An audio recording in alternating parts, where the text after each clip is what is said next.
গোলাপগঞ্জে 15 piece ইয়াবা সহ মাদক ব্যবসায়ী রানা জনতার হাতে আটক। গোলাপগঞ্জের সদর ইউনিয়নের ফাজিলপুর গ্রামে ইয়াবা ব্যবসায়ী সুয়েল আহমদ রানাকে ইয়াবা সহ আটক করেছে এলাকাবাসী। আটক সুয়েল আহমদ রানা উপজেলার ফাজিলপুর গ্রামে মৃত তৈয়ব আলীর ছেলে। সে দীর্ঘদিন ধরে মাদক ব্যবসার সাথে জড়িত। সোমবার বিকাল 5টায় উপজেলার ফাজিলপুর গ্রামে মাদক বিক্রির সময় হাতে নাতে আটক করেছে এলাকাবাসী।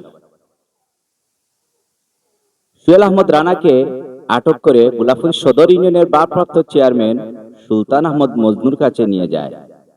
এরপর ভারপ্রাপ্ত চেয়ারম্যান সুলতান আহমদ মজনু গোলাপগঞ্জ মডেল থানাকে খবর দেন। খবর পেয়ে একদল পুলিশ তাকে গ্রেফতার করে থানায় নিয়ে আসে।